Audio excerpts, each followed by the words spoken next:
Good evening, and welcome to a very special Thanksgiving episode of Quarantine Kitchen.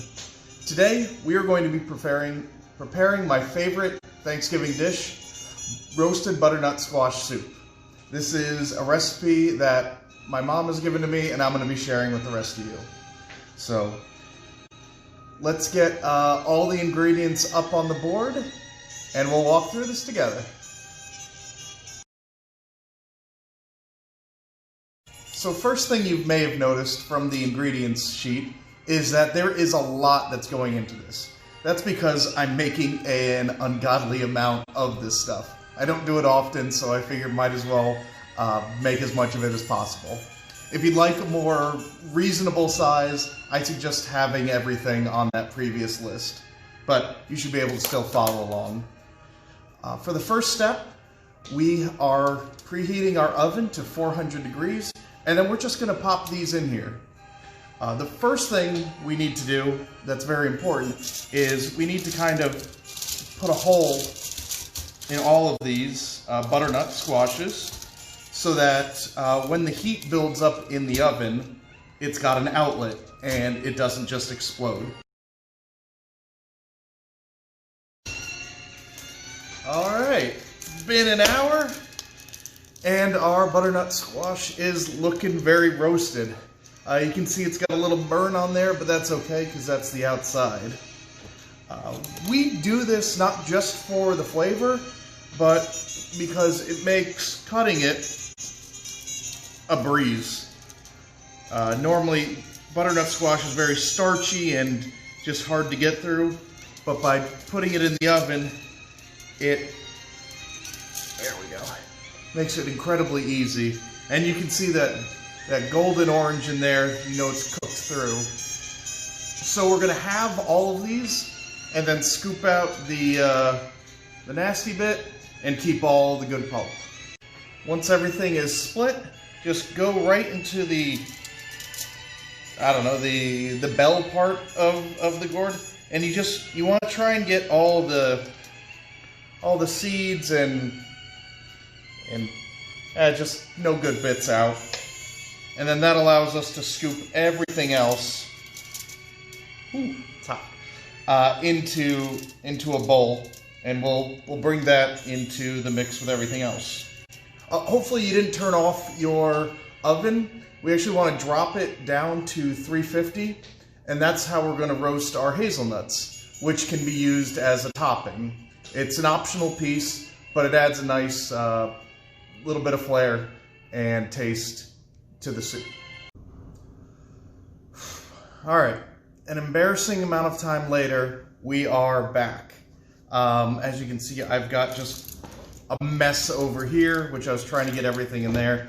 But I do have a hefty amount of roasted butternut squash. I think I'm starting to remember why I don't do this very often. I think next time I would also advise everybody to rotate the butternut squash like a half hour in, and also a few more of those air holes I think would go a long way in just distributing the heat in there. It's funny, it gets half of it is like really soft and the other half is still very hard, but that'll all sort itself out when we throw it.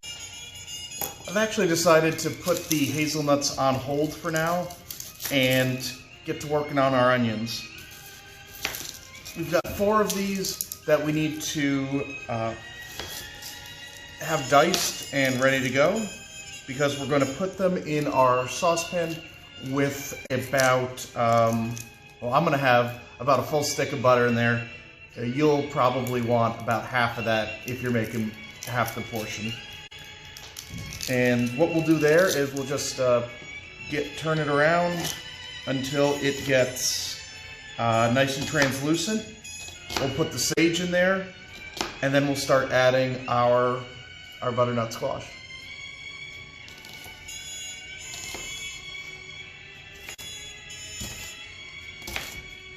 So we've got our melted butter, getting hot, and what we're going to do is slowly pour our onions in here.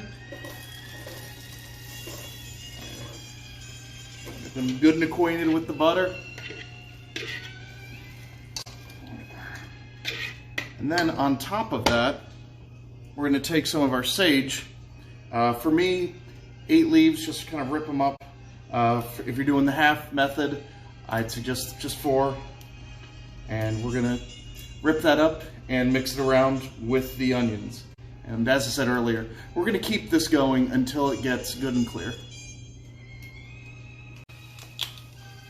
Our next step is to start and add our chicken and vegetable stock along with our butternut squash. Now, again, I'm dealing with quite a lot, but you might also have this issue if you're using a small pot. So I'm going to be doing this in batches and try and get this up to a boil, and then we're going to puree everything. So we'll do it we'll move it along an assembly line. We'll get it boiling here, get it nice and soft, put it in the food processor, blender, get it nice and pureed, and then it'll go get warm in the crock pot. So we'll work this assembly line all the way through, and it's going to take us some time, but we'll do it. We've got this to a rolling boil, just probably a little bit more than we want, but it's all right. I had mentioned earlier that the butternut squash was a little tough, but if you just push down on it, you cut right through it, which is perfect because we're going to have to get some of these bigger pieces into the food processor. So really, all we're going to do is just open it up, turn down the heat a little, and just take some of these pieces and start filling this up. We want a good amount of the stock and the butternut squash. So we got to get it nice and pureed.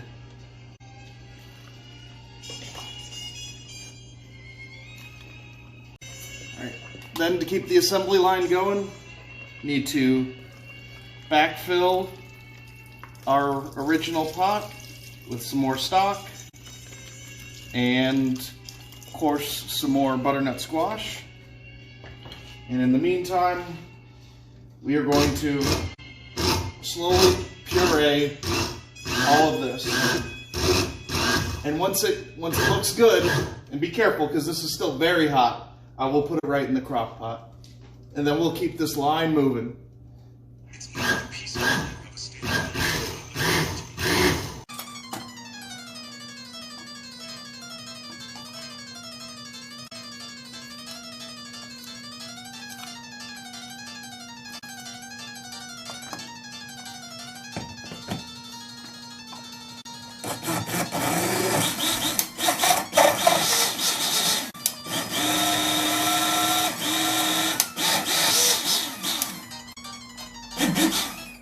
While I was getting our soup ready in the crock pot to travel, I popped those hazelnuts in the oven at 350 for about 10 minutes. And when you get them out, you're supposed to be able to take a clean towel and rub them against each other to get the skins off. What really helps is if they're out of their shells before you do that. So I bought the wrong kind, so I did say the hazelnuts were optional, and it looks like I'm going to be opting out of that garnish for this course. But alright, we got this. I'm going to sprinkle liberally with some salt, pepper, and we're going to try out a couple spices together. Now comes the best part. So I've already put my salt and pepper on here. And I'm going to do 2 different spices just to test out. The first is the Connecticut way, nutmeg from the Nutmeg State. This is how it's traditionally done. Sprinkle a little on there.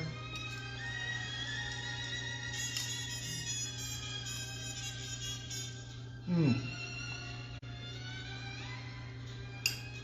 little bit more salt, pepper. But that's got a real homey, earthy feel to it. I won't say just how I remember, but it's pretty damn close. Now, one of the ways that I tried doing this a couple of years ago was with cayenne or chili powder.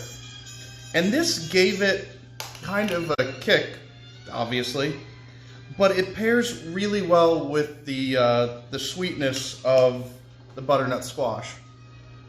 So, bowl number 2.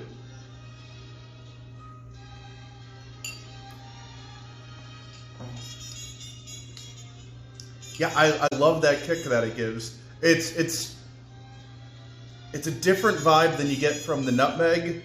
I don't know which one's better. And right now I'm starving, so I don't care. I'm going to eat them both. I hope that everybody has a wonderful Thanksgiving this year. I know that it's been a bit of a rough one, but me personally, I'm thankful that I got to do these videos and you're still putting up with them. Hope everybody gets to spend some time with their family and we get back to normal next year. So, for my kitchen years, happy travels.